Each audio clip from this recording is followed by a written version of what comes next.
Hello everyone, very warm welcome to all of you. Welcome to teaching Pathshala और मैं हूं आपकी एजुकेटर ज्योति। आज हम एक नया टॉपिक स्टार्ट करने वाले हैं जिसका नाम है ग्लाइकोलिसिस। और ये टॉपिक एक्चुअल में आपके CSR net point of view से काफ़ी ज़्यादा इंपॉर्टेंट है। और स्पेशली ये पर्टिकुलर टॉपिक जो है ये दो यूनिट में क्लैश करने का काम करता है। पहला है यूनिट जिसे हम कहते हैं biochem, that is the biochemistry portion में आपको इसके बारे में पढ़ने को मिल जाएगा। And second is the plant physiology. Okay, तो आप एट अ टाइम इस पर्टिकुलर टॉपिक को अगर कंप्लीट कर लेते हैं तो ऑटोमेटिकली 2 यूनिट से आपका ये पोर्शन जो है वो डन हो जाता है। Only the difference is that biochemistry के सेंस में जब हम पढ़ते हैं तो इसके बहुत से बायोकेमिकल प्रोसेस के बारे में पढ़ते हैं, मेनली इसकी पूरी बायोकेमिस्ट्री इंक्लूड करते हैं। प्लांट फिजियोलॉजी के सेंस में पढ़ते हैं तो आप कह सकते हो कि एक लिमिटेड इंफॉर्मेशन के बारे में हम पढ़ते हैं। आई विल बी ट्राइंग कि इस बेसिस पे पढ़ें कि जितना भी इंपॉर्टेंट फैक्ट्स हैं वो हमें मालूम हो जाए। तो सबसे पहले हम बात करते हैं ग्लाइकोलिसिस के बारे में। तो एक्चुअल में ग्लाइकोलिसिस एज वेल एज और भी बहुत से मेटाबॉलिक पाथवे हैं। What is the meaning of metabolic? Okay, because glycolysis is a part of metabolism. तो what is the meaning of metabolic pathways? Metabolic pathway का मतलब होता है दो टाइप के रिएक्शंस। पहला वो जिसमें चीजें बनती हैं, that means formation of new things, as well as next pathway वो जिसमें चीजें ब्रेक डाउन होती हैं, यानी ब्रेक होके कुछ और कंपोनेंट्स में बनती हैं। इनको भी हम नाम देते हैं, पहला नाम देते हैं एनाबॉलिज्म, दूसरा नाम बोलते हैं हम कैटाबॉलिज्म। तो एनाबॉलिज्म का मीनिंग होता है सिंथेसिस या फिर फॉर्मेशन, यानी न्यू कंपाउंड का फॉर्मेशन। कैटाबॉलिज्म का मतलब होता है कोई एक कंपाउंड फॉर्म हुआ है उसको हम फर्दर ब्रेक डाउन करेंगे। और कोई भी चीजें अगर ब्रेक होती हैं तो जितना साइज उसका पहले होता है, ब्रेक होने के बाद उसका साइज लगभग छोटा हो जाता है। तो catabolism as well as anabolism. तो मेटाबॉलिक पाथवे में या मेटाबॉलिज्म में दो फेज आते हैं, एनाबॉलिज्म, कैटाबॉलिज्म। एनाबॉलिज्म का मीनिंग होता है the formation of new products और कंपाउंड्स। कैटाबॉलिज्म का मीनिंग होता है the break down of certain compounds. Glycolysis जो है एक्चुअल में आपके कैटाबॉलिज्म का एग्जाम्पल रखता है। ठीक है, glycolysis is an example of catabolism. इसलिए पहले ये पर्टिकुलर टर्म्स को मुझे डिफाइन करना पड़ा, क्योंकि glycolysis is a example of catabolic process oblique catabolism. तो एक्चुअल में अगर हम बात करें कि फिर ग्लाइकोलिसिस का मीनिंग क्या होता है, glycolysis the word itself is saying that glycolysis, glyco means what? Glyco means sugar, okay, sugar, and lysis means that is break down. ठीक है, ब्रेक डाउन होना, दैट मीन्स शुगर का ब्रेक डाउन हो रहा है सर्टेन कंपाउंड्स में, और इस प्रोसेस को कहा जाता है glycolysis. Glyco means sugar and the lysis means break down. तो एक्चुअल में होता क्या है यहाँ पे, ग्लाइकोलिसिस का अगर हम नॉर्मली पाथवे देखें तो ग्लाइकोलिसिस में अलग अलग टाइप के पाथवे इन्वॉल्व हैं। स्पेसिफिकली बात करूं तो ग्लाइकोलिसिस में 6 carbon containing glucose, okay, 6 carbon containing glucose क्या करता है, ये चेंज होता है किसमें? 3 कार्बन कंटेनिंग पाइरुवेट में। ठीक है, इसमें होता है that is 3 carbon containing pyruvate में ये चेंज हो जाता है। Fine, this will be a 3 carbon. अब बात ये आती है कि जब ये फॉर्म, मतलब कि जब ग्लूकोज 6 कार्बन ग्लूकोज स्टार्टिंग में चला था और पाइरुवेट 3 कार्बन है, तो बाकी 3 कार्बन कहाँ गया? तो एक्चुअल में क्या होता है, ये 2 मॉलिक्यूल ऑफ पाइरुवेट बनता है, that means 3 plus 3 that is the 6 carbon. तो as a result of that 2 molecule of pyruvate यानी 2 मोल ऑफ पाइरुवेट, मतलब कितना हो गया? That is total of 6 carbon, right, 6 carbon हो गया ये। तो जितना चला था, जितना कार्बन चला था उतने ही कार्बन कन्वर्ट भी हुआ, लेकिन जो कन्वर्ट होके प्रोडक्ट बना है दैट इज समथिंग एल्स। ठीक है, तो 6 carbon glucose it has been converted into 2 mole of 3 carbon pyruvate. अब बात ये आती है कि पाइरुवेट क्यों बना है? इसलिए बना है क्योंकि कुछ एक आध ऐसे इंटरमीडिएट पाथवे होते हैं जहां पे पाइरुवेट एंटर करता है। पाइरुवेट एंटर करने के बाद वो कुछ और अपना फॉर्म चेंज करता है, दैट मीन्स वो किसी और फॉर्म में भी कन्वर्ट हो जाता है, और वो फॉर्म फिर XYZ पाथवे में एंटर करके अपना फेट डिसाइड कर लेता है। तो ये पूरा का पूरा एक स्टोरी फॉर्म में हो गया कि ग्लाइकोलिसिस क्या होता है, क्यों होता है, क्यों जरूरी है। क्योंकि दैट इज ग्लूकोज जो है वो डायरेक्टली यूटिलाइज नहीं हो रहा है किसी पाथवे में, उसके लिए उसको अपना फॉर्म चेंज करना पड़ेगा। तो वो फॉर्म किस में चेंज कर दे रहा है? पाइरुवेट में चेंज कर दे रहा है, और as a result of that ये सर्टेन पाथवे में एंटर कर जा रहा है। उस पाथवे के बारे में भी हम आने वाले अपने सेशन में पढ़ेंगे। तो नॉर्मल पाथवे की बात करें, अगर हम ग्लाइकोलिसिस के नॉर्मल पाथवे की बात करें तो इसमें टोटल ऑफ 10 स्टेप्स होते हैं, ओके, 10 स्टेप्स। 10 स्टेप्स में भी 5 करके इसको डिवाइड किया गया है। स्टार्टिंग के 5 पाथवे एंड सेकेंड फेज के 5 पाथवे।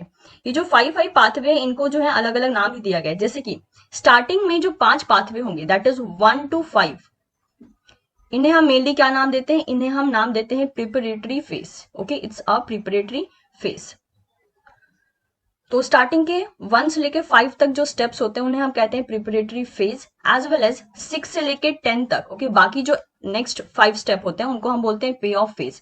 प्रिपरेटरी फेज क्यों कहते हैं? क्योंकि हम इसमें हेक्सोस मीन्स ऐसा कंपाउंड जिसके पास 6 कार्बन है उसको बोलेंगे हम हेक्सोस।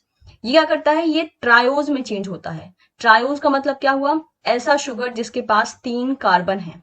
तो प्रिपरेटरी फेज में क्या होता है? ग्लूकोज हेक्सोस शुगर से ट्रायोज शुगर में चेंज होता है। और जब ऐसा ये कर रहा होता है तो एनर्जी का इन्वेस्टमेंट होता है। तो हम यहाँ पे क्या कह सकते हैं कि यहाँ पे एटीपी यूटिलाइज होता है। इसलिए हम इसको दूसरा भी नाम देते हैं जिसको हम कहते हैं that is energy investment phase. और इसके अलावा जो बाकी का पांच स्टेप है दैट इज पे ऑफ फेज, इसमें क्या होता है? इसमें एटीपी का प्रोडक्शन होता है, एटीपी ऐड होता है। ठीक है, इसलिए पे ऑफ यानी जो ऊपर में लूज हुआ था उसको पे ऑफ कर दिया गया, दैट इज नेक्स्ट 5 पाथवे में, जिसको हम जिसको हम पे ऑफ फेज कह रहे हैं। इसलिए पे ऑफ फेज को हम एनर्जी जनरेशन फेज भी कहते हैं। तो इस बेसिस पे इसका नाम सिग्निफाई हो गया कि ये क्या है, कैसे है। Make sure glycolysis is an example of catabolism. ठीक है, अब अगर हम लोकेशन की बात करें कि कौन सी लोकेशन पे ग्लाइकोलिसिस देखने को मिलता है, तो लोकेशन आई गेस ये बात तो सभी को पता होगी।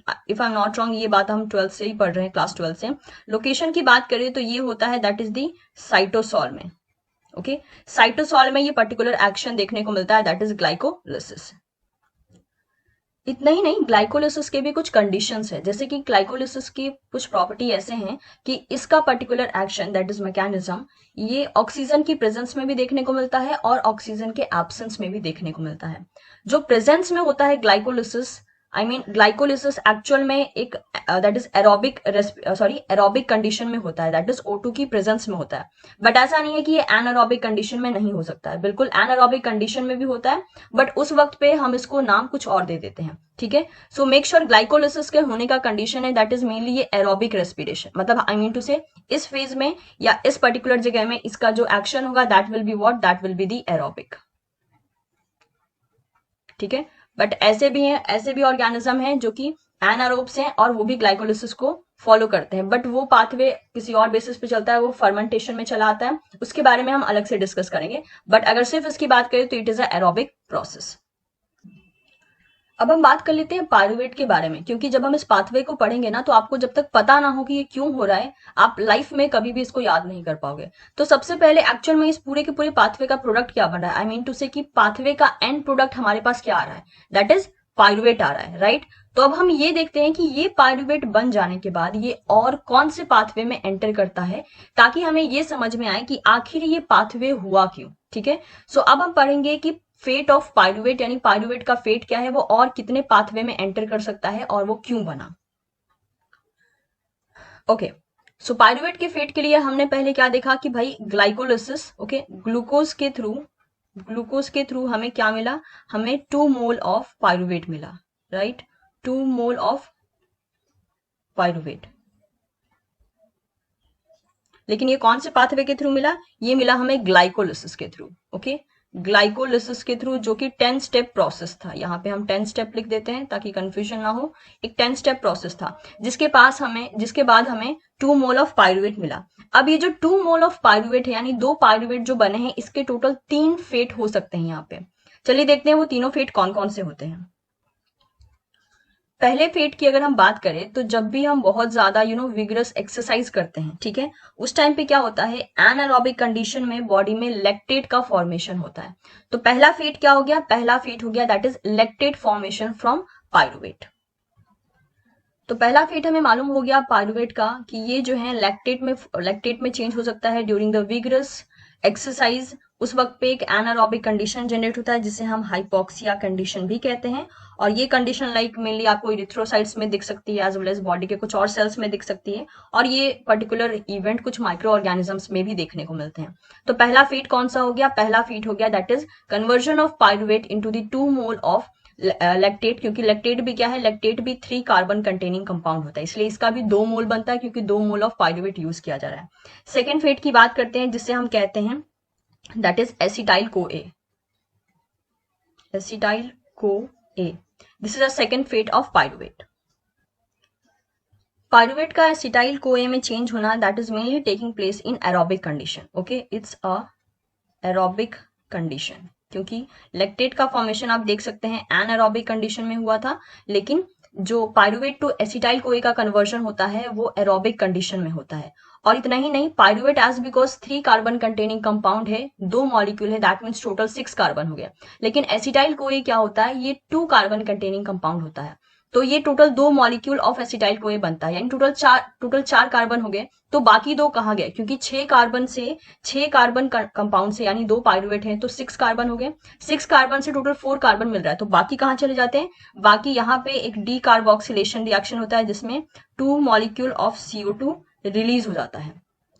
तो as a result of that सिर्फ 4 मॉलिक्यूल ऑफ कार्बन आगे बढ़ता है और 2 मॉलिक्यूल रिलीज हो जाता है। अब ये जो एसिटाइल कोई है ये क्या कर सकता है? ये आगे की तरफ बढ़ सकता है, that is mainly, I think आप लोग को पता होगा, ये मेनली आपके TCA साइकिल में एंटर कर जाता है जिसे हम सिट्रिक एसिड साइकिल कहते हैं। और उसके बाद as a result of that उस पाथवे में हमें क्या मिलता है?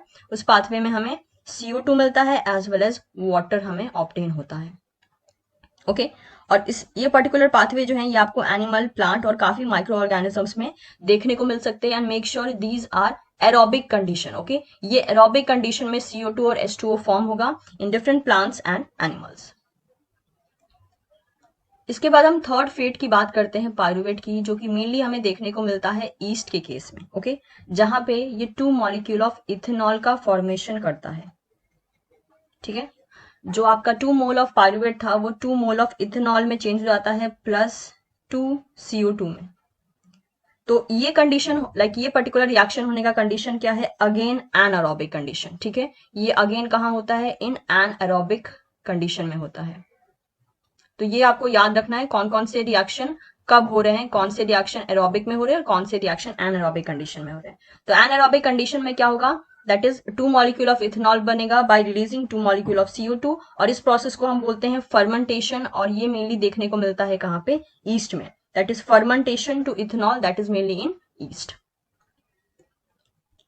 सो आई होप अब आपको ये चीज समझ में आ गई होगी कि पायरुवेट फॉर्म क्यों होता है, क्योंकि अगर पायरुवेट फॉर्म ना हो तो वहां से लैक्टेट, एसिटाइल कोए या फिर इथेनॉल बनना मुश्किल है, क्योंकि ये सब जो प्रोडक्ट है वो डायरेक्टली ग्लूकोज से नहीं बनते हैं, उनको अपना एक इंटरमीडिएट चाहिए जिसे हम बोलते हैं पायरुवेट।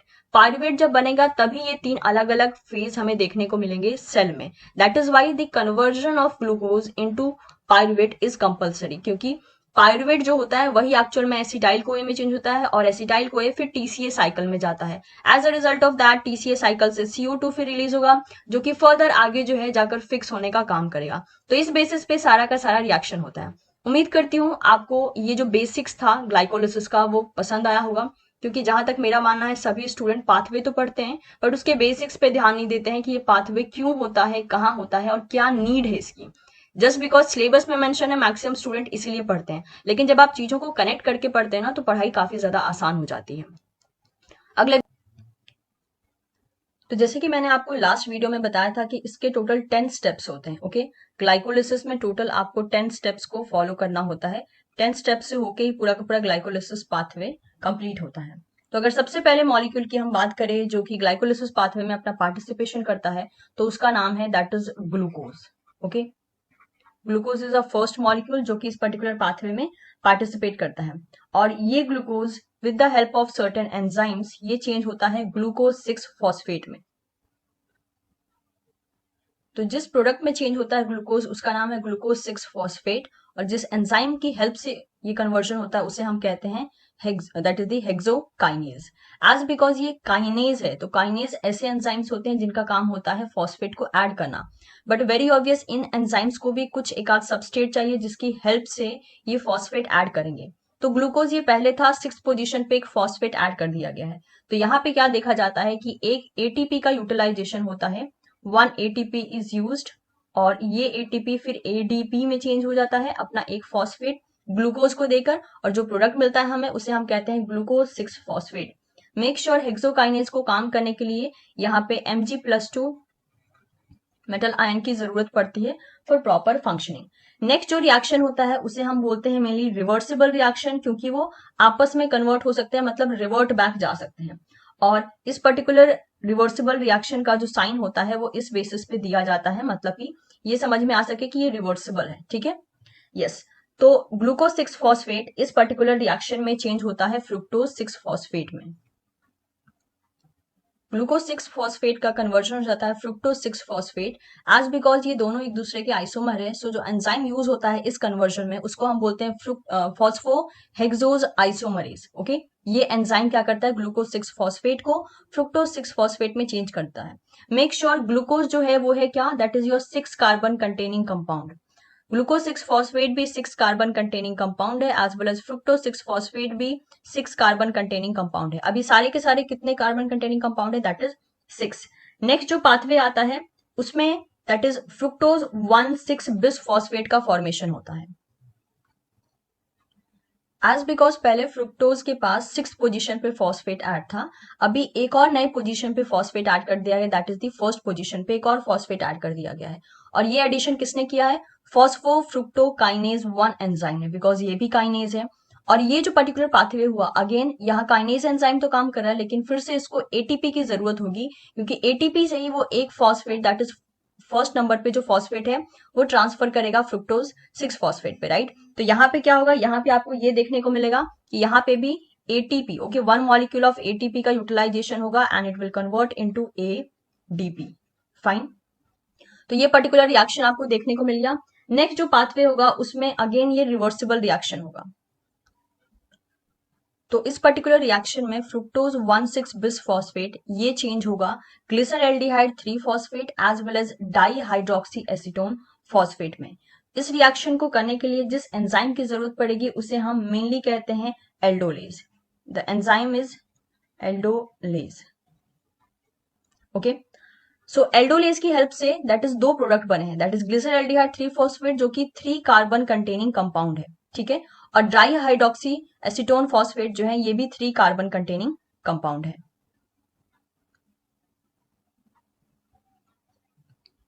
अब देखिए यहाँ पे एक ट्विस्ट आता है, ये कि ग्लिसरल्डिहाइड 3 फॉस्फेट बन गया जो कि 3 कार्बन कंटेनिंग कंपाउंड है, as well as dihydroxy acetone phosphate बना जो कि अगेन 3 कार्बन कंटेनिंग कंपाउंड है।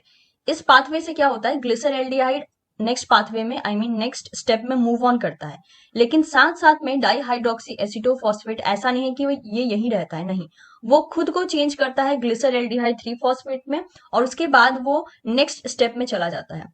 तो टोटल कितने मॉलिक्यूल हो गए ग्लिसरल्डिहाइड 3 फॉस्फेट के जो कि आगे जाएंगे, that is total of 2 molecule, right. एक तो ओरिजिनली है जो कि यहाँ पे दिख रहा है आपको, और एक डाईहाइड्रोक्सी एसीटोन फॉस्फेट, ये खुद को पहले ग्लिसरल्डिहाइड 3 फॉस्फेट में चेंज करेगा, इसके बाद पुराने वाले ग्लिसरल्डिहाइड 3 फॉस्फेट के साथ ये मूव कर जाएगा। तो यहाँ पे टोटल कितने हो जाएंगे, that is 2 molecule of glyceraldehyde 3 phosphate. तो ये हो गया 2 मॉलिक्यूल में कन्वर्जन, और इस कन्वर्जन को करने के लिए दैट इज डाईहाइड्रोक्सी एसीटोफॉस्फेट को ग्लिसरल्डिहाइड 3 फॉस्फेट में चेंज करने के लिए जिस एंजाइम का यूज किया गया उसे हम बोलते हैं triose phosphate isomerase. Normal basis पे हम इसे आइसोमरेज भी कह सकते हैं, because both are isomer of each other. तो डाईहाइड्रोक्सी जिसे हम डैप कहते हैं, डीएचएपी क्या किया, दैट इज ग्लिसरल्डिहाइड 3 फॉस्फेट में चेंज हो गया, इसलिए टोटल 2 मॉलिक्यूल हो गया। अब ग्लिसरल्डिहाइड 3 कार्बन है और एक और ग्लिसरल्डिहाइड है, दैट इज 2 मॉलिक्यूल है, तो टोटल यहाँ से कितना कार्बन चल रहा है, अभी भी 6 कार्बन ही है, लेकिन 2 अलग अलग मॉलिक्यूल के फॉर्म में। दोनों मॉलिक्यूल कौन है, दैट इज ग्लिसरल्डिहाइड 3 फॉस्फेट। इसके बाद 2 मॉलिक्यूल ऑफ ग्लिसरल्डिहाइड 3 फॉस्फेट ये चेंज हो जाता है 2 मॉलिक्यूल ऑफ 1,3 बिस फॉस्फोग्लिसरेट। तो अगर आप देखें तो ऊपर वाला that is the glyceraldehyde 3 phosphate में ही एक एडिशनल फॉस्फेट ऐड हो गया है। तो आपको ये चीज तो यहाँ से मालूम हो गई कि यानी यहाँ पे भी फॉस्फेट ऐड हुआ है, लेकिन मेक श्योर यहाँ पे 2 molecule of inorganic phosphate add होता है, पीआई कहते हैं जिसको, दैट इज इनऑर्गेनिक फॉस्फेट। इतना ही नहीं, यहाँ पे किस चीज का यूटिलाइजेशन होता है, यहाँ पे NAD प्लस जो होता है, 2 molecule of NAD plus, okay, 2 molecule of NAD plus ये कन्वर्ट हो जाता है किसमें, 2 मॉलिक्यूल ऑफ NADH में, ओके, 2 मॉलिक्यूल ऑफ NADH में कन्वर्ट हो जाता है। तो इस पर्टिकुलर रिएक्शन पे जब ग्लिसरॉल्डिहाइड 3 फॉस्फेट 1,3 बिस फॉस्फोग्लिसरेट में चेंज होता है, तो ये पर्टिकुलर चीजें यूटिलाइज होती हैं, ये पर्टिकुलर रिएक्शन यहाँ पे देखने को मिलता है। और जो एंजाइम ये पर्टिकुलर रिएक्शन करवाता है, इसे हम बोलते हैं क्या, glyceraldehyde 3 phosphate dehydrogenase, okay, dehydrogenase. Again glyceraldehyde 3 phosphate कितने कार्बन कंटेनिंग कंपाउंड था, ये था 3 कार्बन कंटेनिंग। 1,3 बिस फॉस्फोग्लिसरेट ये भी 3 कार्बन है, लेकिन कितने मॉलिक्यूल है, 2 मॉलिक्यूल है, तो हो गए टोटल 6, राइट। इसके बाद 1,3 बिस फॉस्फोग्लिसरेट ये चेंज हो जाता है, दैट इज 3 फॉस्फोग्लिसरेट में, ओके, 3 फॉस्फोग्लिसरेट। और ये पर्टिकुलर रिएक्शन आप अगेन देख सकते हैं, जहां भी बैकवर्ड एरो जा रहा है, that means this reaction is reversible, ये रिवर्ट बैक जा सकती है रिएक्शन। और यहाँ पे जो एंजाइम यूज होता है उसे हम मेनली कहते हैं that is phosphoglycerate kinase. But कमाल की बात यह है कि यहाँ पे जो काइनेज होता है वो एक्चुअल में एटीपी के प्रोडक्शन में हेल्प करता है। एंड एज बिकॉज ये सारी चीजें कितने मॉलिक्यूल है, ये भी 2 मॉलिक्यूल होगा, राइट, ये भी 2 मॉलिक्यूल होगा, बिकॉज सबके सब ये 3 कार्बन कंटेनिंग कंपाउंड है, तो 2 मॉलिक्यूल होंगे। अब यहाँ पे क्या देखने को मिलता है कि यहाँ पे 2 ADP, okay, let me take the different colour, 2 ADP यहाँ मिलते हैं, 2 ADP, और वो मिलकर क्या बनाते हैं, वो मिलकर बनाते हैं 2 ATP, ओके। तो इस पर्टिकुलर पाथवे को इनफैक्ट हम एक और नाम देते हैं जिसे हम बोलते हैं सबस्ट्रेट लेवल फॉस्फोराइलेशन। सो आपको इस पाथवे का ध्यान रखना है कि इस पाथवे को हम कहते हैं सबस्ट्रेट लेवल फॉस्फोराइलेशन। इनफैक्ट जिस भी स्टेप में एटीपी का प्रोडक्शन होगा वो कहलाएगा substrate level phosphorylation. What is the meaning of substrate level phosphorylation, इसमें एंजाइम क्या करता है, अपने सबस्ट्रेट से फॉस्फेट को लेकर किसको दे देता है, एडीपी को दे देता है। और एडीपी जब फॉस्फेट लेगा तो वेरी ऑब्वियस उसके पास 3 फॉस्फेट हो जाएंगे अब, क्योंकि उसके पास डाई फॉस्फेट यानी 2 फॉस्फेट ऑलरेडी है, एक और ऐड हो चुका है यानी 3 हो चुके हैं। इसलिए क्या होता है, इसलिए यहाँ पे एटीपी फॉर्म होता है, और इस पूरे प्रोसेस को कहा जाता है सबस्ट्रेट लेवल फॉस्फोराइलेशन।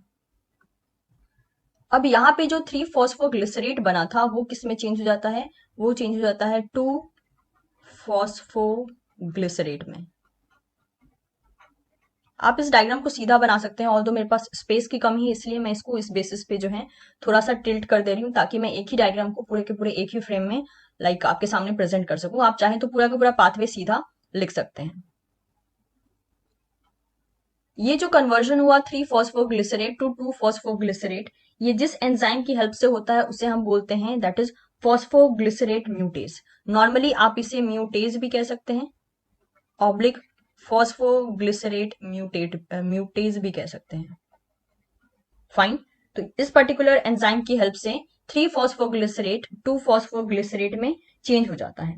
नेक्स्ट जो रिएक्शन है उस रिएक्शन में क्या देखा जाता है कि फॉस्फोइनॉल पाइरुवेट का फॉर्मेशन होता है। ये जो कन्वर्जन हुआ 2 फॉस्फोग्लिसरेट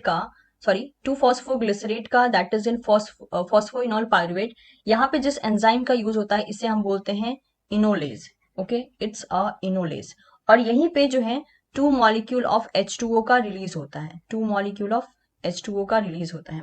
मेक श्योर अभी भी ये 3 कार्बन कंटेनिंग कंपाउंड है, ओके, ये सबके सब 3 कार्बन कंटेनिंग कंपाउंड है, इसलिए आपको हर जगह जो है इनका 2 मॉलिक्यूल देखने को मिलेगा। ब्रैकेट में जो मैं 2, 3 ये सब लिख रही हूँ that is for the number of molecules, okay. 2 molecule of 2 phosphoglycerate यहाँ फॉर्म हुआ एंड वो इनोलेज की हेल्प से फॉस्फोइनॉल पाइरुवेट में चेंज हो गया।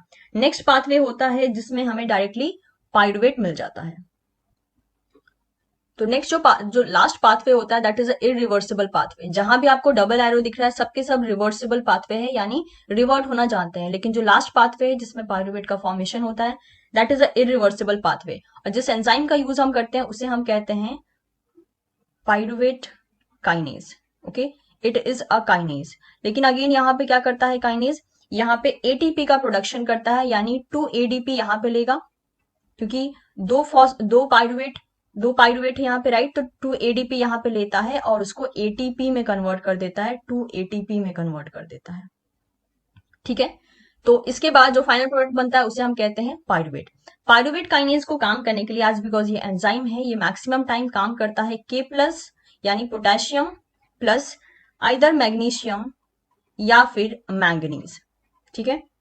एट अ टाइम ये इतनों के कॉम्बिनेशन से काम कर सकता है, मतलब पोटेशियम प्लस मैग्नीशियम कॉम्बिनेशन में काम करेंगे या फिर पोटेशियम प्लस मैंगनीज जो है ये यहाँ पे एक साथ काम कर सकते हैं। अगेन आप देख रहे हैं कि यहाँ पे एटीपी का प्रोडक्शन हो रहा है, और अभी मैंने आपको बताया था कि एटीपी का जहां प्रोडक्शन होता है उसे हम मेनली रेफर करते हैं क्या, that is substrate level phosphorylation, ठीक है।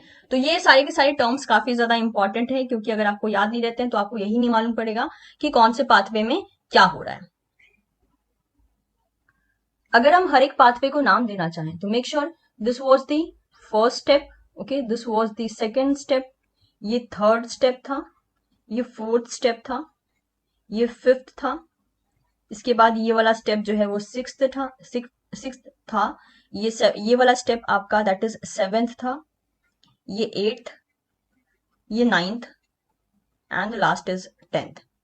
टोटल कहा गया था कि 10 स्टेप में आपको देखने को मिलेगा पूरा का पूरा ग्लाइकोलिसिस। अब अगर हम बात करें यहाँ पे कौन से कौन पाथवे तक हमें that is your investment phase देखने को मिलेगा, जिसे हम मेनली कहते हैं प्रिपरेटरी फेज, तो ये जाता है स्टेप 1 से लेकर 5 तक, ओके, 1 से लेकर 5 तक जो स्टेप्स होते हैं उसे हम कहते हैं प्रिपरेटरी फेज, क्योंकि वहां पे साइकिल प्रिपेयर हो रहा होता है for converting the hexose into triose. Make sure ये जो ग्लूकोज है ये क्या कहलाता है, ये है हेक्सो शुगर, क्योंकि इसमें 6 कार्बन होते हैं। 5th स्टेप तक आप देख सकते हैं कि ये 3 कार्बन में चेंज हो चुका है, जिसे हम मेनली कहते हैं ट्रायो शुगर। ये 1 से लेकर 5th तक जो स्टेप्स थे वो थे प्रिपरेटरी फेज, जहां पे लगभग आप कह सकते हो कि एटीपी का यूज होता है, इसलिए कोई भी एटीपी गेन नहीं करते हैं हम, तो इसलिए यहाँ पे माइनस का साइन लगा रही हूं मैं। पे ऑफ फेज में क्या होता है, एटीपी का गेन किया जाता है, क्योंकि आप हर जगह देख रहे हैं एटीपी का प्रोडक्शन हो रहा है। तो अगर हम नॉर्मल बेसिस पे यहाँ पे कैलकुलेशन करना चाहें तो स्टार्टिंग में अगर आप देखो, स्टार्टिंग के 5 फेज में देखो अगर आप, तो आपको मालूम पड़ेगा कि 2 मॉलिक्यूल एटीपी यूटिलाइज हो रहे हैं, मतलब माइनस करके मैं 2 एटीपी लिख सकती हूँ, राइट। उसके बाद नेक्स्ट 5 पाथवे जो है वहां पे कितने एटीपी फॉर्म हो रहे हैं, दैट इज टोटल 4 फॉर्म हो रहे हैं, 2 यहाँ पे एंड 2 यहाँ पे, राइट। इसको अगर हम चाहेंगे तो ऐसे करके हाईलाइट कर सकते हैं कि 2 मॉलिक्यूल ऑफ एटीपी यहाँ पे फॉर्म हो रखे हैं, as well as 2 molecule of ATP यहाँ पे फॉर्म हो गए हैं। तो टोटल कितने हमें गेन हुए हैं एटीपी, टोटल जो गेनिंग प्रोसेस है वो कितना है, दैट इज 4 एटीपी, राइट।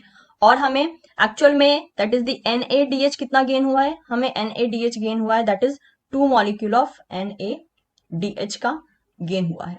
तो ये सारा का सारा आपके पास कैलकुलेशन प्रोसेस आया। अब आप इजीली क्या कर सकते हो, उसको कैलकुलेट कर सकते हो कि 4 एटीपी था, उसमें से 2 एटीपी निकाल दीजिए, नेट एटीपी आपके पास कितना आया, सिर्फ और सिर्फ 2, यानी ओवरऑल गेनिंग जो इस प्रोसेस में हुई वो थी सिर्फ और सिर्फ एटीपी के बेसिस पे वो हुई, दैट इज 2, लेकिन 2 NADP को भी हम एटीपी में कन्वर्ट कर सकते हैं, बिकॉज 1 NADH का कैलकुलेशन क्या होता है, 1 NADP जो होता है, NADH ये DH होगा, मेक श्योर, ठीक है। जो 1 मॉलिक्यूल ऑफ NADH होता है ये कितने एटीपी के बराबर होता है, दैट इज 2.5 एटीपी के बराबर होता है।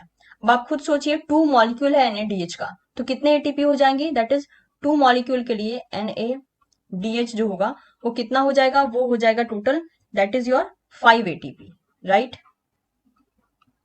तो अगर नेट देखा जाए तो 2 यहां इन्वेस्ट हुआ, 4 गेन हुआ, तो 4 में से 2 को माइनस कर दिया, टोटल कितना हो गया, ये हो गया आपका 2 एटीपी, प्लस और कितना गेन हुआ NADH के फॉर्म में, दैट इज 5 एटीपी। तो एक बार ग्लाइकोलिसिस चला तो नेट गेन कितना हुआ, दैट इज 7 एटीपी का नेट गेन हुआ हमें। तो आप यहाँ पे नॉर्मली लिख सकते हो कि 2 मॉलिक्यूल ऑफ पाइरुवेट के प्रोडक्शन में जो नेट गेन होता है एटीपी का वो होता है 7 नेट एटीपी, ठीक है। इतना एटीपी गेन किया जाता है जब 2 मॉलिक्यूल ऑफ पाइरुवेट जो है उनका प्रोडक्शन होता है। तो ये था पूरा का पूरा पाथवे ग्लाइकोलिसिस का। उम्मीद करती हूँ आपको समझ में आया होगा, बिकॉज बहुत ही बेसिक बेसिक्स को लेकर मैंने समझाया है और हर एक पाथवे को मैंने सिग्निफाई किया है कि कितने कार्बन का है और लास्ट में जाकर कितना कार्बन बन रहा है। अब एज बिकॉज हमें 2 मॉलिक्यूल ऑफ पायरुवेट मिल गए हैं तो अब ये रेडी है नेक्स्ट पाथवे में जाने के लिए। तो हम अपना डिस्कशन स्टार्ट करते हैं ग्लाइकोलिसिस के एनर्जी बैलेंस शीट के थ्रू, यानी ग्लाइकोलिसिस में जो एनर्जी का प्रोडक्शन हुआ वहां पे चीजें बैलेंस कैसे हुई और किस पाथवे में क्या प्रोड्यूस हुआ।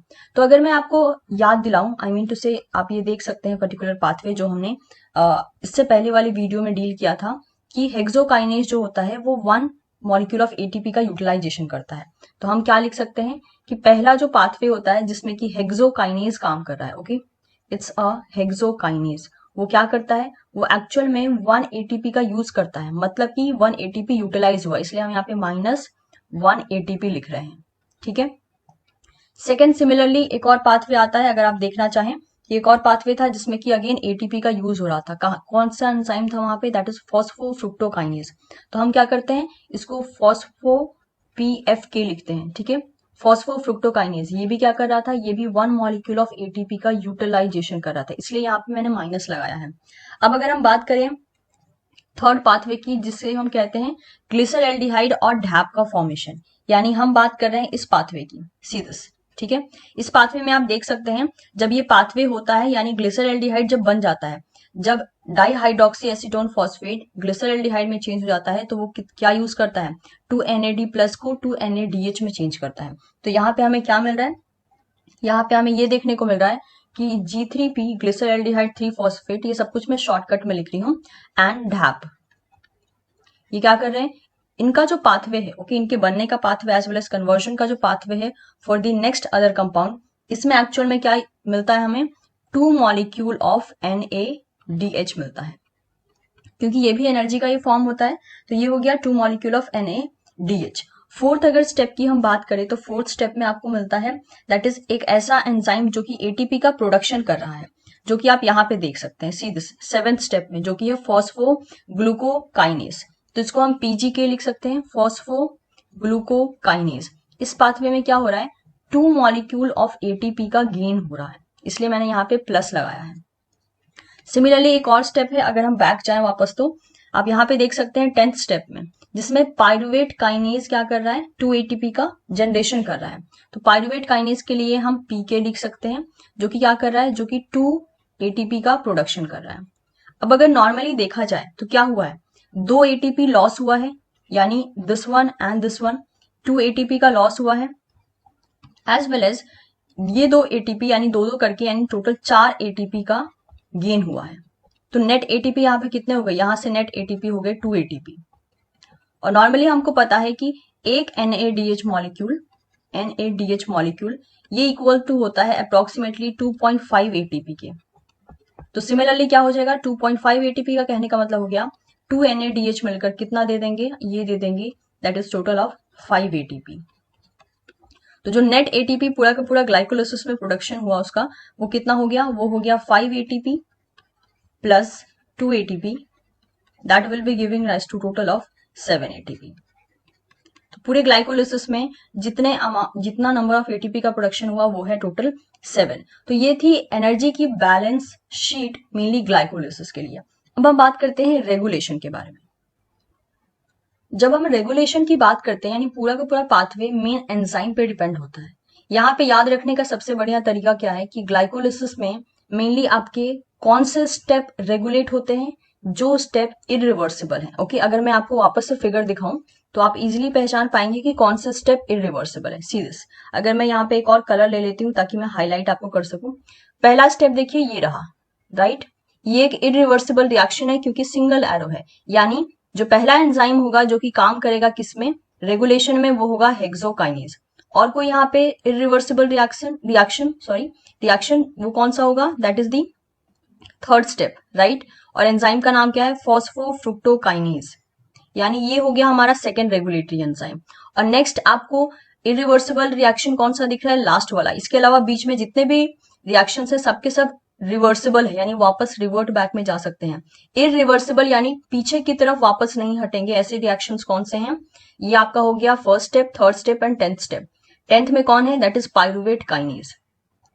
तो ये आपको 3 एंजाइम का नाम याद रखना है। ये तीनों एंजाइम मिलके क्या करती हैं, पूरे के पूरे पाथवे को रेगुलेट करती हैं। तो स्टेप कौन से थे, स्टेप नंबर 1, 3 एंड 10। तो आपके सामने मैंने सेपरेट तरीके से तीनों की तीनों रिएक्शन को लिख दिया है, जिस रिएक्शन के टाइम पे रेगुलेशन होगा पाथवे का, आई मीन ग्लाइकोलिसिस पाथवे का। और इस पाथवे को या इस स्टेप को रेगुलेट कौन करेगा, पहला जो एंजाइम है उसका नाम है क्या, दैट इज द हेक्सोकाइनेज। दूसरे एंजाइम का नाम है फॉस्फोफ्रुक्टोकाइनेज 1 एंड तीसरे एंजाइम का नाम है पाइरुवेट काइनेज। ओके, और ये तीनों जो एंजाइम होंगे वो क्या करेंगे, पूरे के पूरे पाथवे को रेगुलेट करेंगे। अब समझने की कोशिश करते हैं कि रेगुलेशन का मीनिंग क्या हुआ। रेगुलेशन का मीनिंग ये होता है कि मैक्सिमम टाइम ये देखा जाता है कि ये जो एंजाइम है ये जिस प्रोडक्ट को फॉर्म करती है ना, maximum time, okay not always, generally ये देखा जाता है कि ये एंजाइम अपने प्रोडक्ट के थ्रू ही इनहिबिट होती हैं। कहने का मीनिंग ये हो गया, जैसे कि फॉर एग्जांपल एक एनालॉजी लेते हैं, किसी फैक्ट्री में प्रोडक्शन हो रहा है बहुत सारे सामान का, लेकिन अगर मार्केट में उस सामान का वैल्यू या फिर आप कह सकते हो डिमांड कम हो जाता है, तो उस फैक्ट्री को दुकानदार क्या कह देते हैं कि अब हमें इस सामान की जरूरत नहीं है। तो फैक्ट्री वाले क्या करते हैं कि अगर उनको लगता है कि भाई हमारा सामान अगर मार्केट में नहीं जा पा रहा है, तो हम सामान के प्रोडक्शन को रोक देते हैं। और मार्केट में क्यों नहीं जा पा रहा है, क्योंकि मार्केट में ऑलरेडी वो सामान बहुत ज्यादा है, इसलिए अब मार्केट वालों को उन सामान की जरूरत नहीं है। सिमिलरली यहाँ भी यही एनालॉजी अप्लाई होती है कि जब प्रोडक्ट बनता है तो उस प्रोडक्ट का अमाउंट इतना ज्यादा होता है कि और एक्स्ट्रा प्रोडक्ट की जरूरत नहीं होती है। इसीलिए ये प्रोडक्ट क्या करते हैं, ये प्रोडक्ट उस एंजाइम को ही इनहिबिट करना शुरू कर देते हैं, जिस एंजाइम की वजह से इनका प्रोडक्शन हुआ है। प्रोडक्ट मेनली कौन से होते हैं, प्रोडक्ट इस साइड वाले होते हैं सबके सब, लेकिन जरूरी नहीं है कि हर एक प्रोडक्ट अपने प्रीवियस एंजाइम को इनहिबिट कर रहा हो। मैंने जैसे कि कहा आपको जनरली होता है, नॉट ऑलवेज। ठीक है, तो देखते हैं कि इनके इनहिबिटर क्या है। हेक्सोकाइनेज के इनहिबिटर एक्टिवेटर कौन है, फॉस्फोफ्रुक्टोकाइनेज का इनहिबिटर एक्टिवेटर कौन है, as well as pyruvate kinase का। तो सबसे पहले मैंने क्या किया है, इन सारे एंजाइम्स का एक शॉर्ट फॉर्म लिख दिया ताकि हमें लाइक डील करने में आसानी हो। जैसे कि हेक्सोकाइनेज के लिए मैंने जो शॉर्ट टर्म यूज किया है that is the HK, phosphofructokinase के लिए मैंने शॉर्ट टर्म यूज किया है PFK1 एंड पाइरुवेट काइनेज के लिए मैंने यूज किया है PK। ओके, तो सबसे पहले हम बात करते हैं हेक्सोकाइनेज के लिए। हेक्सोकाइनेज के लिए जो एक्टिवेटर होता है वो एक्टिवेटर मेनली क्या होता है, that is the AMP। Okay, AMP जो होता है एडिनोसिन मोनोफॉस्फेट, वो हेक्सोकाइनेज के लिए एज अ एक्टिवेटर काम करता है। लेकिन अगर इनहिबिटर की बात करें कि इस एंजाइम को इनहिबिट कौन करता है, तो वेरी ऑब्वियस आप यहाँ देख सकते हैं प्रोडक्ट क्या बन रहा है, दैट इज ग्लूकोज 6 फॉस्फेट। तो एक्चुअल में इसका इनहिबिटर कौन हो जाता है, इसका इनहिबिटर हो जाता है ग्लूकोज 6 फॉस्फेट। ग्लूकोज 6 फॉस्फेट क्या करता है, इसको इनहिबिट करता है, as well as high level of ATP जो होता है ये इनहिबिट करता है HK को, दैट इज हेक्सोकाइनेज को। तो अगर पाथवे जब चल रहा है उस वक्त पे अगर हाई अमाउंट ऑफ ATP है as well as high amount of glucose 6 phosphate है, तो उस वक्त पे क्या देखा जाता है कि हेक्सोकाइनेज की एक्टिविटी इनहिबिट हो जाती है और पाथवे आगे नहीं बढ़ पाता है। ठीक है, यानी यहाँ इस पर्टिकुलर पाथवे पे इनहिबिशन हो जाता है हेक्सोकाइनेज का। अब आगे पढ़ते हैं सेकेंड रेगुलेटरी मैकेनिज्म पे। ये तो था पहला, राइट, ये था पहला रेगुलेशन। अब आते हैं सेकेंड वाले पे, दैट इज द फॉस्फोफ्रुक्टोकाइनेज को कौन एक्टिवेट करता है या फिर कौन इनहिबिट करता है। फॉस्फोफ्रुक्टोकाइनेज की अगर हम बात करें तो सबसे पहले अगर इनकी एक्टिवेटर की बात करें तो इसमें कौन कौन चले आते हैं, इसमें चले आते हैं AMP। ठीक है, AMP अगर रहेगा तो फॉस्फोफ्रुक्टोकाइनेज एक्टिवेट हो सकता है। इसके अलावा यहाँ पे देखा जाता है दैट इज दी एक और यहाँ पे आप कह सकते हो मॉलिक्यूल होता है जिसे हम कहते हैं fructose 2,6 bisphosphate. Okay, bisphosphate, it is also activator of phosphofructokinase. तो पहला तो हो गया दैट इज दी AMP, पहला हो गया AMP और दूसरा हो गया कौन, फ्रुक्टोज 2,6 बिसफॉस्फेट। ये दोनों के दोनों क्या होते हैं, ये दोनों के दोनों एक्टिवेटर होते हैं PFK1 के। तो ये हो गई एक्टिवेटर की बात। अब हम बात करते हैं इनहिबिटर के लिए। इनहिबिटर में कौन कौन चला आता है, पहला चला आता है ATP। अगर ATP हाई रहा तो ऑब्वियसली ये पर्टिकुलर एंजाइम इनहिबिट हो जाएगा। सेकेंड अगर हम बात करें, अगर इस पाथवे में दैट इज सिट्रेट का अमाउंट ज्यादा, साइट्रेट का अमाउंट प्रेजेंट ज्यादा रहा, दैट इज दी साइट्रेट। तो साइट्रेट जब ज्यादा प्रेजेंट रहता है तो ये देखा जाता है कि इसका पूरा का पूरा एक्शन जो होता है वो इनहिबिट हो जाता है। इसलिए क्योंकि ये पाथवे समहाउ आगे जाकर पाइरुवेट प्रोडक्शन के बाद कहाँ जाता है, एसिटाइल कोए में चेंज होकर चला जाता है TCA साइकिल में। TCA साइकिल में साइट्रेट का फॉर्मेशन होता है। तो यहाँ देखा जाता है कि अगर साइट्रेट ऑलरेडी ज्यादा है तो इस पाथवे पे या इस पॉइंट पे दैट इज पीएफके को आकर रोक दिया जाता है, साइट्रेट आता है और पीएफके को आकर इनहिबिट कर देता है। इसलिए कर देता है क्योंकि सेल में अभी और ज्यादा पायरुवेट की जरूरत नहीं है, ना pyruvate to acetyl CoA conversion की जरूरत है और ना ही एसिटाइल कोए से टीसीए साइकिल में एंटर करने की जरूरत है। तो यहाँ पे वही हो गया कि भाई ऑलरेडी बहुत सारा स्टॉक पड़ा हुआ है, अब और नया प्रोडक्शन मत करो, अभी रुक जाओ। तो दैट इज वाई ये इनहिबिटर का काम करते हैं, citrate and ATP for the PFK one. अब हम बात करते हैं पायरुवेट काइनेज की। इसके अगर हम एक्टिवेटर की बात करें तो ऑब्वियसली इसका भी एक्टिवेटर कौन होता है, that is the AMP. Okay, AMP इस पाथवे को एक्टिवेट करने का काम करता है। अगर इनहिबिटर की बात करें तो इनहिबिटर में चला आता है, दैट इज फर्स्ट चला आता है ATP. ATP use to act as a inhibitor of PK, क्योंकि आप देख सकते हैं एटीपी का प्रोडक्शन हो रहा है यहाँ पे, राइट। ज्यादा एटीपी हो जाएगा तो एटीपी बोल देगा भाई अब प्रोडक्शन बंद करो, अभी मेरा अमाउंट बहुत ज्यादा है, अभी मुझे और ज्यादा प्रोड्यूस होने की जरूरत नहीं है, राइट। तो एटीपी अगर ज्यादा होगा तो ये क्या करेगा, प्रोटीन काइनेज एंजाइम को जाकर इनहिबिट कर देगा। नेक्स्ट अगर फैक्टर की बात करें जो कि पाथवे को इनहिबिट कर सकता है, उसे हम कहते हैं एसिटाइल कोए। क्योंकि पायरुवेट जब बन जाता है, अगर मैं यहां से एक पाथवे बताऊं, पायरुवेट जब बन जाता है तो वो एसिटाइल कोए में चेंज होता है, एसिटाइल कोए फिर टीसीए साइकिल में एंटर कर जाता है। लेकिन जब एसिटाइल कोए का अमाउंट बहुत ज्यादा रहता है तो वो क्या करता है, वो पायरुवेट काइनेज को आकर इनहिबिट कर देता है। इसलिए ताकि पायरुवेट ना बने, और पायरुवेट नहीं बनेगा तो पायरुवेट टू एसिटाइल कोए का प्रोडक्शन नहीं होगा। क्यों नहीं होगा, क्योंकि अभी फिलहाल सेल के अंदर एसिटाइल कोए का अमाउंट ज्यादा है, इसलिए और एक्स्ट्रा प्रोडक्शन नहीं चाहिए, ठीक है। इसके अलावा एक और यहाँ पे इनहिबिटर आता है जिसे हम मेनली कहते हैं एलानिन। ये भी क्या करता है, ये भी एज अ इनहिबिटर का काम करता है फॉर दी पायरुवेट काइनेज। तो ये तीन एंजाइम अभी आपको मालूम पड़ रहा है कि किसका एक्टिवेटर कौन है, किसका इनहिबिटर कौन है, किसकी प्रेजेंस में ये एंजाइम एक्टिवेट होंगे और किसके प्रेजेंस में ये एंजाइम डीएक्टिवेट हो जाएंगे या फिर इनहिबिट हो जाएंगे। इसमें जो एक बहुत ही मोस्ट इंपॉर्टेंट एंजाइम होता है वो होता है पीएफके, ठीक है, दैट इज दी फॉस्फोफ्रुक्टोकाइनेज। इस पर्टिकुलर रिएक्शन में, आई मीन टू से पूरे के पूरे ग्लाइकोलिसिस में जिस पॉइंट पे फॉस्फोफ्रुक्टोकाइनेज एक्ट कर रहा होता है, मेनली स्टेप 3 में, ठीक है, स्टेप 3 में जो फॉस्फोफ्रुक्टोकाइनेज एक्ट कर रहा होता है, इस पर्टिकुलर रिएक्शन को हम कहते हैं that is the rate limiting reaction. Limiting reaction कहा जाता है, ठीक है। यानी फ्रुक्टोज 6 फॉस्फेट से फ्रुक्टोज 1,6 बिस फॉस्फेट बनने का जो स्टेप होता है उसे हम कहते हैं रेट लिमिटिंग रिएक्शन। अब अगर हम बात करें what is the meaning of rate limiting reaction, तो रेट लिमिटिंग रिएक्शन एक स्लोएस्ट स्टेप होता है पूरे के पूरे केमिकल रिएक्शन में, जो ये डिटरमाइन करता है कि रिएक्शन जो चल रहा है, जो पूरा पाथवे चल रहा है, उसकी स्पीड कितनी होगी, यानी किस रेट से वो रिएक्शन आगे बढ़ेगा। और ये रिएक्शन या फिर ये चीज जो डिटरमाइन करता है उस स्टेप को हम कहते हैं रेट लिमिटिंग रिएक्शन। तो मैंने यहाँ पे rate limiting reaction oblique step का डेफिनेशन लिख दिया है, that is the slowest step in chemical reaction that determine the rate of overall reaction. एक ऐसा स्लो स्टेप पूरे के पूरे रिएक्शन में जो पूरे के पूरे रिएक्शन का क्या बता देगा, रेट बता देगा कि किस रेट के साथ वो पूरा का पूरा रिएक्शन आगे बढ़ रहा है, ठीक है। इस पाथवे को हम और इस स्टेप को हम कहते हैं rate limiting step oblique rate limiting reaction. अगर बात की जाए तो याद रखिएगा, ये बहुत इंपॉर्टेंट पॉइंट है, एग्जाम में बहुत बार पूछा जाता है कि कौन सा पाथवे जो होता है रेट लिमिटिंग होता है। तो इट इज अ फॉस्फोफ्रुक्टोकाइनेज 1 वाला जो स्टेप होता है, that is the conversion of fructose 6 phosphate to fructose 1,6 bis phosphate. ये वाला पाथवे जो होता है उसे हम कहते हैं रेट लिमिटिंग रिएक्शन, ठीक है। अब हम बात करते हैं कि ये जो एंजाइम्स हैं एक्चुअल में ये इनहिबिटर के थ्रू इनहिबिट हो कैसे रही हैं। तो अगर जनरल बेसिस पे देखा जाए तो किसी भी एंजाइम का अगर आप नॉर्मल एक जनरल डायग्राम अगर देखते हो तो एंजाइम में क्या होता है, एंजाइम मेनली लॉक एंड की सिस्टम से काम करता है, राइट। 12th में आप लोगों ने पढ़ा होगा भाई। तो मान लीजिए ये एक एंजाइम है, राइट, ये एंजाइम है और ये वाला जो साइट है इसका, ये है सबस्ट्रेट बाइंडिंग साइट, सबस्ट्रेट की बाइंडिंग के लिए बना है।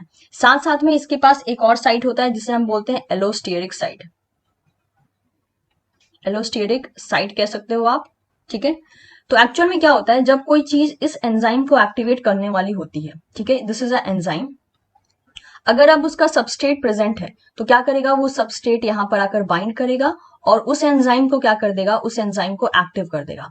अब एंजाइम अगर एक्टिव हो गया है तो क्या करेगा, वो अपना फंक्शन परफॉर्म करेगा। ठीक है। लेकिन जितने भी इनहिबिटर्स की हमने बात की है, वो इनहिबिटर्स कैसे एंजाइम को डीएक्टिवेट करते हैं, वो क्या करते हैं, वो आकर यहाँ पे बाइंड कर जाते हैं, that is the allosteric site में। और एलोस्टेरिक साइट में बाइंड करने के बाद क्या होता है, एंजाइम जो होता है वो इनएक्टिव हो जाता है। हम बात कर रहे हैं एलोस्टेरिक साइट में स्पेशली कब, जब इनहिबिटर आकर यहाँ पे बाइंड कर रहा है। ठीक है, हम बात कर रहे हैं जब इनहिबिटर आकर यहाँ पे बाइंड कर रहा है, इनहिबिटर बाइंडिंग इज देयर, तो क्या देखा जाता है कि ये एंजाइम इनएक्टिव हो जाता है। इनएक्टिव होने के बाद नो फंक्शन, अब फंक्शन परफॉर्म नहीं करता है। तो आई थिंक अब आपको समझ में आ गया होगा कि ये काम कैसे कर रहा था, क्यों सबस्ट्रेट रहने पर वही एंजाइम एक्टिव हो जा रहा है और कैसे इनहिबिटर रहने से वही एंजाइम डीएक्टिव हो जा रहा है, क्योंकि इसके पास जो दो साइट है उसका प्रॉपर बेसिस पे यहाँ पे यूटिलाइजेशन हो रहा है। ओके, फॉस्फोफ्रुक्टोकाइनेज में आप एक और पॉइंट ऐड कर सकते हैं जो एज अ इनहिबिटर काम करता है, that is the H plus ion. ठीक है, किसी किसी केस में देखा गया कि H प्लस आयन भी एज अ इनहिबिटर काम करता है फॉस्फोफ्रुक्टोकाइनेज के केस में। बिकॉज अगर नॉर्मल बेसिस पे देखा जाए तो ग्लाइकोलिसिस के दो टाइप होते हैं। ठीक है, टाइप्स की अगर बात की जाए तो ग्लाइकोलिसिस के दो टाइप है। एक होता है ऑक्सीजन की प्रेजेंस में, जिससे हम ऑलरेडी डील कर चुके हैं। एक होता है ऑक्सीजन के एब्सेंस में, जो मेनली देखा जाता है आरबीसीज में। तो इसी के बारे में मैं आपको एक, आप कह सकते हो, एक आउटलाइन दूंगी कि कैसे होता है, क्योंकि बाकी सारा प्रोसेस सेम होता है, बस एक आध जगह पे डिफरेंस होता है, उसके बारे में हम डिस्कस करेंगे। So let's proceed. तो अगर हम आरबीसी के बारे में बात करें तो आरबीसी, आपको पता है कि आरबीसी के बारे में कुछ फेमस बातें होती हैं। कौन सी? कि इनमें न्यूक्लियस नहीं होता है, नो न्यूक्लियस, ना ही इनमें माइटोकॉन्ड्रिया होता है, राइट? ना ही इनमें न्यूक्लियस होता है, ना ही इनमें माइटोकॉन्ड्रिया होता है। अब बात ये आती है कि अगर आरबीसी को एनर्जी की जरूरत होती है तो फिर कौन सा पाथवे इसमें देखा जाएगा, क्योंकि अगर इनमें माइटोकॉन्ड्रिया नहीं होता है, दैट मीन्स व्हाट, इनके में टीसीए साइकिल देखने को नहीं मिलेगा आपको।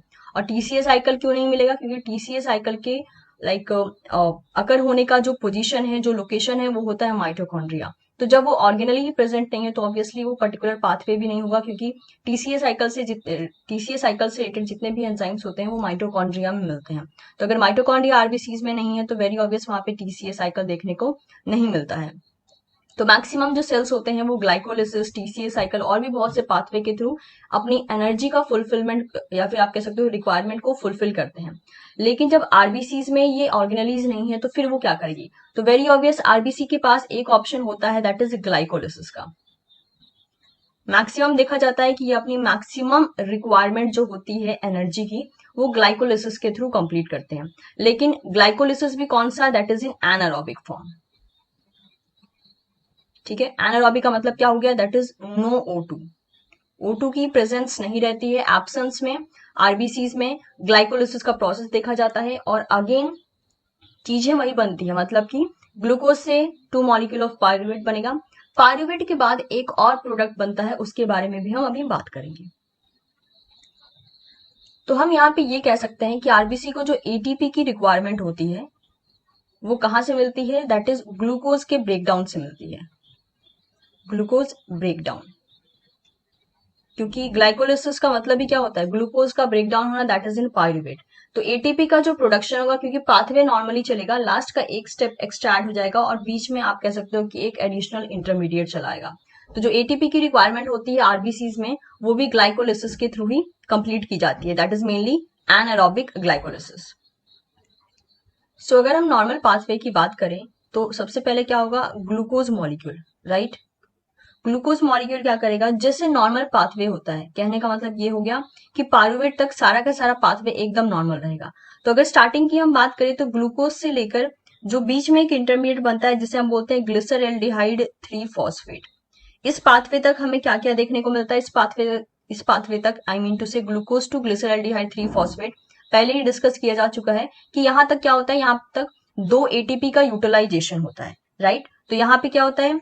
एटीपी का यूटिलाइजेशन होता है और वो एडीपी में चेंज हो जाता है। कितनी बार होता है? 2 बार होता है टोटल। पहला होता है जब हेक्सोज काइनेज काम करता है, नेक्स्ट होता है जब फ्रुक्टोज 6 फॉस्फेट से फ्रुक्टोज 1,6 बिस फॉस्फेट बनता है। तो दोनों को मैं एक साथ लेकर लिख रही हूं ताकि कैलकुलेशन हमारे लिए आसान रहे। तो टोटल ग्लूकोज से ग्लिसरल्डिहाइड 3 फॉस्फेट बनने तक 2 एटीपी का यूटिलाइजेशन हो जाता है और वो कन्वर्ट हो जाता है 2 एडीपी में।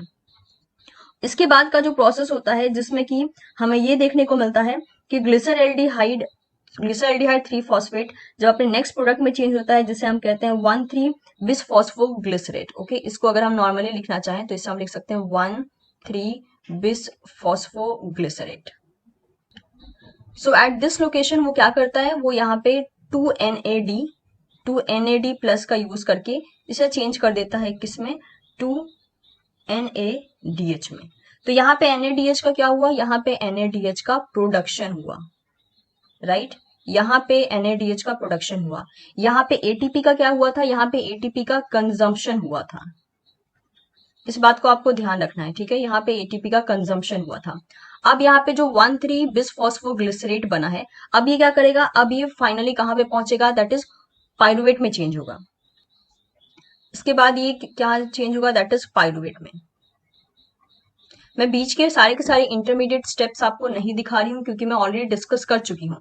अब मैं आपको इस बेसिस पे इसलिए दिखा रही हूँ क्योंकि पाइरुवेट के बाद थोड़ा बहुत पाथवे अलग होगा, तो इसके बारे में मैं डिस्कस करूँ, बट स्टार्टिंग में आपको ये बता दे रही हूँ कि कौन से पाथवे में क्या बन रहा है। अब अगर जनरल बेसिस पे कहा जाए कि 1,3 बिस फॉस्फोग्लिसरेट से पाइरुवेट बनने तक कितना एटीपी का प्रोडक्शन हुआ, तो आपको पता है कि जो पूरा का पूरा पे ऑफ फेज होता है उसमें टोटल 4 एटीपी का प्रोडक्शन होता है। यानी हम कलेक्टिवली लिख सकते हैं, 1 बाय 1 स्टेप ना लिखने के बजाय हम कलेक्टिवली लिख सकते हैं कि यहाँ पे 4 एडीपी यूज होकर कितना बना, 4 एटीपी, राइट। यानी पहला एटीपी कहाँ बना, पहला एटीपी बनेगा जब 1,3 बिस फॉस्फोग्लिसरेट से 3 फॉस्फोग्लिसरेट बनेगा, ठीक है। और एक और 2 और एटीपी कहाँ बनेगा, लास्ट स्टेप में जहां पे पाइरुवेट बनने का पोजीशन होता है। इस बेसिस पे हमारे पास टोटल 4 एटीपी चले आएंगे। तो यहां तक अगर आप जनरल पाथवे देखें तो ये पूरा का पूरा पाथवे ग्लाइकोलिसिस का है। ऑल्दो मैं आपको एक बार पाथवे दिखा देती हूँ सारा का सारा। ओके तो मैं आपको यहाँ पे हाईलाइट करके बता रही हूँ, ये देखिए ये एक नॉर्मल ग्लाइकोलिसिस पाथवे है जो कि मैं ऑलरेडी अपने प्रीवियस वीडियो में डील कर चुकी हूँ। तो मैंने जिस एटीपी के कंजम्पशन की बात की है वो ये एटीपी है जिससे मैंने ब्लू कलर में हाईलाइटेड पोर्शन में दिखाया है। नेक्स्ट एटीपी के कंजम्पशन की बात की है मैंने, वो ये एटीपी है। इसके बाद मैंने आपको बताया था 2NAD प्लस यूज होके 2NADH बनाता है, यानी मैं इस पोजिशन की बात कर रही थी। इसके बाद मैंने बताया आपको कि 4 एटीपी यूटिलाइज हो रहे हैं, 4 एटीपी का प्रोडक्शन हो रहा है। कैसे हो रहा है, एक तो ये वाला फॉर्म, राइट, एक ये वाले फेज में प्रोड्यूस हो रहा है और एक ये वाले फेज में प्रोड्यूस हो रहा है। तो टोटल कितने हो गए, दैट इज 4 एटीपी का प्रोडक्शन हो गया। तो आपको पता है कि कौन कौन से स्टेज पे हो रहा है, जनरली अगर देखा जाए तो कौन कौन से स्टेज पे हो रहा है, एक इस स्टेज पे हो रहा है, इसके बाद एक इस स्टेज पे हो रहा है। तो टोटल कितने प्रोडक्शन हो गया एटीपी का, 4 हो गया, राइट। अब इस प्रोसेस के बाद हम आगे बढ़ेंगे जो कि मैं अभी फोकस करने वाली हूँ। तो 1 मॉलिक्यूल ऑफ ग्लूकोज से हमें कितना मॉलिक्यूल ऑफ पाइरुवेट मिलता है, that is 2 molecule of pyruvate मिलता है। अब यहां से पाइरुवेट क्या करता है, यहां से पाइरुवेट जो है नेक्स्ट प्रोडक्ट में चेंज होता है, that is in anaerobic glycolysis, जिसे हम क्या कहते हैं, जिसे हम कहते हैं लैक्टेट। वो भी 2 मॉलिक्यूल ऑफ लैक्टेट का फॉर्मेशन होता है। और सबसे खास बात इस पर्टिकुलर पाथवे की ये है कि जो NADH यहाँ पे प्रोड्यूस हुआ था वो NADH क्या होता है, यहाँ पे यूटिलाइज हो जाता है। तो यहाँ पे हो जाता है 2NADH, उसका यूटिलाइजेशन हो जाता है और ये कन्वर्ट हो जाता है 2NAD प्लस में, NAD प्लस में। तो आप कह सकते हो ये वाला पाथवे क्या था, ये वाला पाथवे था NADH का यूटिलाइजेशन पाथवे, NADH यूटिलाइजेशन। तो आरबीसी में जो ग्लाइकोलिसिस होता है वो इस बेसिस पे होता है। ये एक्स्ट्रा पाथवे होते हैं जहां पे हम मेंशन करते हैं that is 2 molecule of lactate का फॉर्मेशन। क्योंकि ये एनारोबिक ग्लाइकोलिसिस है तो दैट इज वाई जो फाइनल प्रोडक्ट होता है वो डिफरेंट होता है। यहाँ पे एक स्टेप एक्स्ट्रा लगता है, दैट इज पाइरुवेट का कन्वर्जन हो जाता है लैक्टेट में। अब अगर हम नॉर्मली फेट की बात करें कि लैक्टेट यहाँ पे क्या करता है, तो लैक्टेट जो है नॉर्मली ब्लड में ट्रांसपोर्ट हो सकता है एज वेल एज लिवर में जाकर वो वहां पे कन्वर्ट हो सकता है। तो सबसे पहला डिफरेंस आपको ये देखने को मिला पूरे के पूरे पाथवे में कि ये एनारोबिक है, पहला डिफरेंट पॉइंट। सेकंड पॉइंट कौन सा है कि यहाँ पे 2 मॉलिक्यूल ऑफ लैक्टेट जो है वो फाइनल प्रोडक्ट होता है। तीसरा यहाँ पे डिफरेंट पॉइंट क्या है, जब 1,3 बिस फॉस्फोग्लिसरेट 3 फॉस्फोग्लिसरेट में चेंज होता है तो इसी बीच में एक इंटरमीडिएट का फॉर्मेशन होता है जिसे हम मेनली बोलते हैं दैट इज 2,3 बिस फॉस्फोग्लिसरेट, बिस फॉस्फोग्लिसरेट। ओके, तो मेक श्योर ये सब डिफरेंट डिफरेंट कंपाउंड है जो कि मेनली आरबीसी के केस में बनते हैं। तो ये हो गया पहला, ठीक है। उसके बाद ये लैक्टेट का फॉर्म होना will be a next factor, and next will be that is there will be a absence of O2। ठीक है, तो ये 3 मेन पॉइंट है जो कि आपको ग्लाइकोलिसिस के बारे में याद रखना है कि ये एक एनारोबिक प्रोसेस होगा जिसमें जो फाइनल प्रोडक्ट निकलेगा वो होगा 2 मॉलिक्यूल ऑफ लैक्टेट, और इंटरमीडिएट एक निकलता है जिसे हम बोलते हैं 2,3 बिस फॉस्फोग्लिसरेट। ये इतना डिफरेंस होता है ग्लाइकोलिसिस के केस में, that is mainly in RBC. इस बात को आपको ध्यान रखना है कि पूरा का पूरा पाथवे सेम चलता है, पायरुवेट के बाद पाथवे में थोड़ा सा चेंजेस आते हैं, यानी पायरुवेट तक पूरा का जितना जितना एटीपी नॉर्मल ग्लाइकोलिसिस पाथवे में हो रहा था उतना ही एटीपी का प्रोडक्शन होता है, उतना ही NAD प्लस का यूटिलाइजेशन होता है, उतना ही NADH का यूटिलाइजेशन होता है जितना एरोबिक प्रोसेस में हो रहा था। जो एक्स्ट्रा पाथवे है वो ये है कि यहाँ पे टू मॉलिक्यूल ऑफ लैक्टेट का फॉर्मेशन होता है। एंड मेक श्योर ये जो कन्वर्जन कर रहा है that is 2 molecule of pyruvate, इसका कन्वर्जन 2 मॉलिक्यूल ऑफ लैक्टेट में, इस एंजाइम को हम कहते हैं लैक्टेट डिहाइड्रोजिनेज। तो ये कुछ इंपॉर्टेंट पॉइंट थे regarding the glycolysis in RBC. उम्मीद करती हूँ आपको सारा का सारा फैक्ट जो है अब समझ में आ गया होगा। मेक श्योर सारे के सारे पार्ट्स को आप लोग को देखना है, that is part 1, part 2, part 3 and part 4, जिसमें कि मैंने सारे के सारे मोस्ट इंपॉर्टेंट पॉइंट्स को कवर अप कर लिया है। तो एक क्वेश्चन ले लेते हैं जो कि आया है CSIR नेट 2017 दिसंबर में, और क्वेश्चन काफी ज्यादा बेसिक है जो कि आपके सामने मेंशन हो रखा है।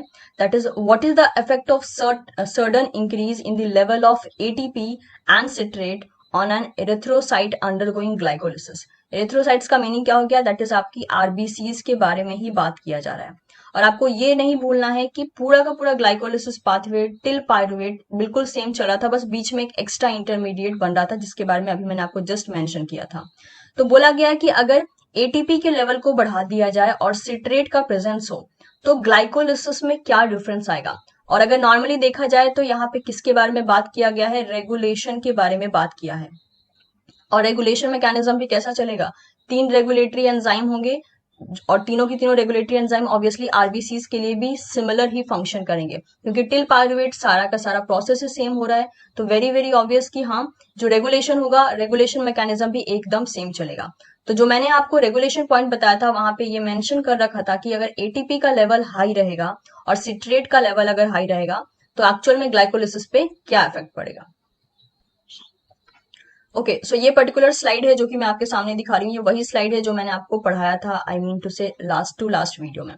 तो यहाँ पे मेंशन हो रखा है कि फॉस्फोफ्रुक्टोकाइनेज एक ऐसा एंजाइम है जो high ATP as well as citrate की प्रेजेंस में क्या होता है, इनहिबिट हो जाता है। और अगर ये एंजाइम इनहिबिट हो जाएगा तो वेरी ऑब्वियस पूरा का पूरा ग्लाइकोलिसिस ही इनहिबिट हो जाएगा, या फिर आप कह सकते हो कि रुक जाएगा। तो आपसे क्वेश्चन में यही पूछा है कि अगर हाई लेवल ऑफ एटीपी है and high level of citrate है तो ग्लाइकोलिसिस पे क्या इफेक्ट पड़ेगा। तो वेरी ऑब्वियस ग्लाइकोलिसिस का पाथवे इनहिबिट हो जाएगा या फिर रुक जाएगा। तो आप यहाँ पे देख सकते हैं कि जो ऑप्शन दे रखे हैं दैट इज, पहला है it inhibit the glycolysis, second है it stimulate the glycolysis, third है the rate of glycolysis remain unaltered, and fourth है the rate of glycolysis increase gradually. तो वेरी ऑब्वियस जो मोस्ट अप्रोप्रिएट आंसर होगा वो ये होगा, that is it inhibit the glycolysis, क्योंकि फॉस्फोफ्रुक्टोकाइनेज 1 को कौन इनहिबिट करता है, एटीपी एंड साइट्रेट का प्रेजेंस। तो वेरी ऑब्वियस ये पूरे के पूरे ग्लाइकोलिसिस साइकिल को ही रोक देगा। इसके सो क्वेश्चन आप देख सकते हैं, ये क्वेश्चन है आपके 4 मार्क्स का। क्वेश्चन में बोला है the following are statement about the pyruvate kinase. Pyruvate kinase आपको पता है कि ये आपको लगभग 10th जो स्टेप होता है ग्लाइकोलिसिस का वहां पे इसका एक्शन देखने को मिलता है। तो पायरुवेट काइनेज क्या है, एक टाइप का रेगुलेटरी एंजाइम है। रेगुलेटरी एंजाइम के बारे में मैं आपको ऑलरेडी बता चुकी हूँ अपने प्रीवियस लेक्चर्स में। तो अगर अभी तक आपने नहीं देखा है तो प्लीज पहले थ्योरी देखिएगा, उसके बाद आपको क्वेश्चन समझ में आएंगे। सो पायरुवेट काइनेज एक रेगुलेटरी एंजाइम है, उसके बारे में पूछा गया है यहाँ पे। पहला ऑप्शन बता रखा है, ATP is an allosteric inhibitor of pyruvate kinase। Pyruvate kinase का ATP जो है एक एलोस्टियरिक इनहिबिटर है। तो पहले तो ये चेक करना होगा कि ये स्टेटमेंट सही बोला है या नहीं कि पायरुवेट काइनेज को ATP इनहिबिट करता है। तो अगर मैं आपके सामने मैंने जो है वही स्लाइड रखी है जिस स्लाइड की हेल्प से मैंने आपको पहले पढ़ाया था, that is I think in 3rd part. तो पायरुवेट काइनेज के बारे में बोला है, यानी इस पर्टिकुलर रेगुलेटरी पाथवे के बारे में बोला गया है। तो स्टेटमेंट ये था कि ATP जो है पायरुवेट काइनेज को इनहिबिट करता है। तो आप देख सकते हैं माइनस का साइन, यानी माइनस का साइन मैंने किससे लगाया था, इनहिबिशन के लगाया था। तो यहाँ पे पहला स्टेटमेंट देके रखा है कि ATP की प्रेजेंस में पायरुवेट काइनेज इनहिबिट होता है। दैट मीन्स ये जो क्वेश्चन है इसका पहला स्टेटमेंट क्या हो गया, सही हो गया। सो पहला स्टेटमेंट ट्रू हो गया, राइट। अब पहला स्टेटमेंट ट्रू हो गया तो यहाँ से हम एलिमिनेशन मेथड भी थोड़ा बहुत सीख लेते हैं। पहला स्टेटमेंट ट्रू हो गया, दैट मीन्स ए ट्रू हो गया। अब ए ट्रू हो गया तो ए वाले सारे के सारे स्टेटमेंट सिलेक्शन में चले आएंगे, बाकी सारे रिजेक्ट हो जाएंगे। जैसे कि थर्ड स्टेटमेंट रिजेक्ट हो गया, क्यों? क्योंकि यहाँ पे ए नहीं है, फर्स्ट में ए है, सेकंड में ए है और फोर्थ में है। चलिए नेक्स्ट स्टेटमेंट देखते हैं क्या बोला गया है। फ्रुक्टोज 1,6-बिसफॉस्फेट is an activator of pyruvate kinase. Fructose 1,6-बिसफॉस्फेट एक एक्टिवेटर है पाइरुवेट काइनेज का। तो चलिए चेक कर लेते हैं। तो अगर आप यहाँ पे देखें तो यहाँ पे मेंशन करके रखा है कि पाइरुवेट काइनेज का फ्रुक्टोज 1,6-बिसफॉस्फेट क्या होता है, प्लस के साथ मेंशन है। प्लस किसके लिए मैंने यहाँ पे साइन बताया था, एक्टिवेटर के लिए, और माइनस किसके लिए, इनहिबिटर के लिए। तो प्लस के साइन में आप देख सकते हैं फ्रुक्टोज 1,6-बिसफॉस्फेट जो होता है वो एक्टिवेटर की तरह काम करता है पाइरुवेट काइनेज के लिए। मेक श्योर लास्ट लेक्चर में मैं 2 पॉइंट्स स्किप, मतलब मैंने 2 पॉइंट गलती से स्किप कर दिया था कि एक्टिवेटर के केस में पाइरुवेट काइनेज के लिए एएमपी, एडीपी एंड फ्रुक्टोज 1,6-बिसफॉस्फेट ये तीनों के तीनों जो फैक्टर होते हैं वो एज अ एक्टिवेटर काम करते हैं। लेकिन इनहिबिटर की बात करें तो एटीपी, एसिटाइल कोएन, एलानिन ये सब के सब इनहिबिटर्स की तरह काम करते हैं। तो जो स्टेटमेंट देके रखा था कि फ्रुक्टोज 1,6-बिसफॉस्फेट it is acting as a activator, ये स्टेटमेंट क्या हो गया, ये स्टेटमेंट भी ट्रू हो गया। अब बी स्टेटमेंट भी ट्रू हो गया। अब बी स्टेटमेंट ट्रू हो गया तो या तो पहला वाला सही होने वाला स्टेटमेंट या तो सेकंड वाला, आई मीन टू से पहला ऑप्शन सही होने वाला या तो सेकंड वाला। फोर्थ ऑप्शन भी एलिमिनेट हो गया जिसमें सिर्फ कहा गया था ओनली ए, क्योंकि ओनली ए तो नहीं हो सकता क्योंकि ए और बी दोनों ही सही हो गए। अब हमें ये देखना है कि सी और डी दोनों में से कोई एक स्टेटमेंट ही सही है, क्योंकि कॉम्बिनेशन देख के हमें ये पता चल रहा है। सी देखिए, ADP is an allosteric inhibitor of pyruvate kinase.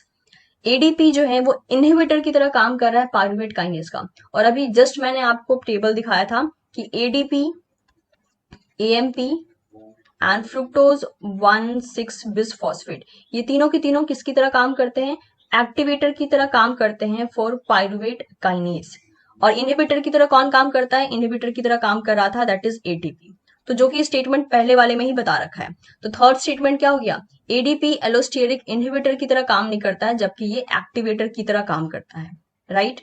तो अब एडीपी एक्टिवेटर की तरह काम करता है, ऑल्दो आप यहाँ पे भी देख सकते हैं, यहाँ पे डायरेक्टली मैंने मेंशन कर रखा है कि एडीपी जो होता है वो एज अ एक्टिवेटर की तरह काम कर रहा है। तो इजीली हम क्या कर सकते हैं, इजीली हम यहाँ से थर्ड स्टेटमेंट को एलिमिनेट कर सकते हैं कि हाँ सी स्टेटमेंट इज रॉन्ग। अब सी स्टेटमेंट रॉन्ग हो गया तो वेरी ऑब्वियस ये स्टेटमेंट भी एलिमिनेट हो गया। बच गया हमारे पास सिर्फ और सिर्फ सेकंड स्टेटमेंट, यानी सेकंड ऑप्शन बच गया जिसमें ए, बी और डी का कॉम्बिनेशन है। डी देख लेते हैं क्या बोला गया है। Alanine is an allosteric modulator of pyruvate kinase. Pyruvate kinase को एलिन कैसे अफेक्ट कर रहा है, नेगेटिवली अफेक्ट कर रहा है, मतलब कि इनहिबिटर की तरह काम कर रहा है। तो उसको यहाँ पे एज अ मॉड्यूलेटर मेंशन किया गया। तो वेरी ऑब्वियस ये स्टेटमेंट भी क्या हो गया, ये स्टेटमेंट भी ट्रू हो गया, राइट। इस बेसिस पे हमारे पास कौन सा स्टेटमेंट चला आया या कौन सा ऑप्शन चला गया, दैट इज ऑप्शन 2 जो है यहाँ पे आपका सही आंसर